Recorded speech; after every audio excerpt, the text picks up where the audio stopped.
नमस्कार। आज दिनांक 24 मई 2021 है और गीता की अनवरत धारा का प्रवाह चल रहा है। भगवान श्री कृष्ण अपना उपदेश दे रहे हैं। आज छठे अध्याय के 36वें श्लोक से हम प्रारंभ कर रहे हैं। आइए श्रवण करते हैं। असंयतात्मना योगो दुष्पाप इति मेहमति वश्यात्मना तु यतता शक्यो वाप्तुम् उपायतः। असंयत चित्त व्यक्ति के द्वारा योग दुष्प्राप्य है, यही मेरा मत है। भगवान कहते हैं जिसका चित्त विकार युक्त है, चलायमान है, उसको योग प्राप्त नहीं हो सकता। परंतु वशीभूत चित्त व्यक्ति द्वारा उपाय द्वारा ये योग प्राप्त हो सकता है। उपाय द्वारा, ये छोटी सी बात में बहुत बड़ा सीक्रेट समाहित है। उपाय यानी मन को वश में करने के लिए निरंतर उसकी साधना करनी पड़ती है। अकस्मात किसी का मन कभी भी वश में नहीं हो सकता। इसके लिए निरंतर साधना की ज़रूरत है। कई बार जन्म जन्मांतर लग जाते हैं इस मन को साधने में, लेकिन अगर प्रयत्न करने का ठान लिया तो वो कभी ना कभी वो क्षण जरूर आएगा कि आप उस पर थोड़ा काबू पा सकेंगे। अर्जुन अपनी शंका व्यक्त करते हैं। अर्जुनोवाच अयति श्रद्धयोपेतो योगश्चलितमानसः अप्राप्य योगसंसिद्धिं कां गतिं कृष्ण गच्छति।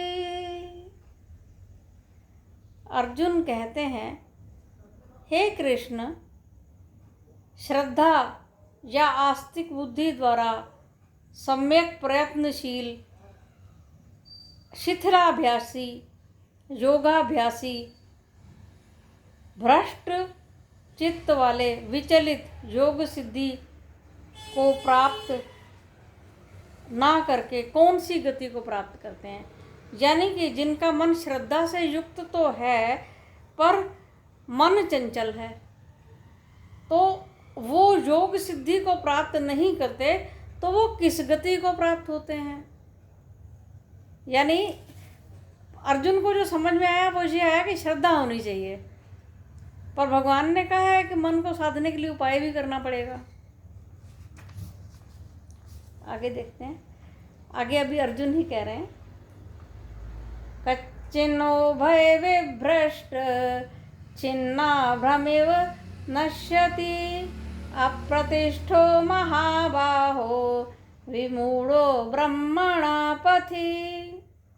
हे महाबाहो, ब्रह्म प्राप्ति के मार्ग में विमूढ़ होकर निराश्रय कर्म और योग दोनों मार्गों से भ्रष्ट छिन्न मेघ के समान विनष्ट तो नहीं हो जाता।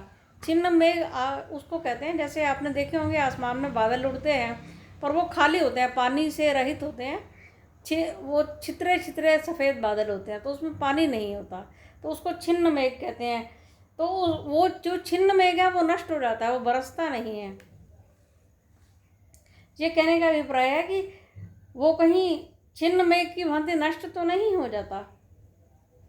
आगे क्या कहते हैं, आगे भी अर्जुन कह रहे हैं, एतन्मे संशयं कृष्ण शेतुम् अर्हस्य शेषतः त्वदन्या संशयस्यास्य चेता नाहि उपपद्यते। हे कृष्ण, मेरे इस संशय को निशेष रूप से यानी पूर्णतया छेदन करने में तुम ही समर्थ हो, क्योंकि इस संशय का छेदन करता तुमसे भिन्न कोई अन्य तो संसार में हो ही नहीं सकता। इसलिए भगवान से वो आग्रह करते हैं कि मेरे इस संशय का आप निवारण कीजिए। आगे भगवान कहते हैं, श्री भगवानुवाच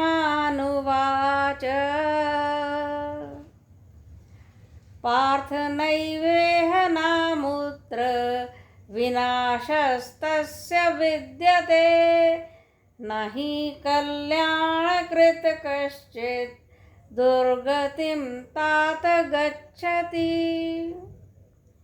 श्री भगवान बोले, हे पार्थ, उसका इहलोक में ना ही परलोक में विनाश है। हे तात, क्योंकि कल्याणकारी गतिविधि में लगने वाला कभी भी दुर्गति को प्राप्त नहीं हो सकता। भगवान उसको, अर्जुन को आश्वासन दे रहे हैं कि अगर तुम नियमित रूप से योग मार्ग पर आरूढ़ हो जाओ, लग जाओ एक बार अपने मन को साधने में, तो तुम अवश्य ही सफलता पा लोगे। ऐसा भगवान उसको आश्वासन देते हुए कह रहे हैं और आगे भी इस उपदेश को भी जारी रख रहे हैं कि मन का साधन हम कैसे करेंगे। तो आगे हम कल पढ़ेंगे। आपका बहुत बहुत धन्यवाद।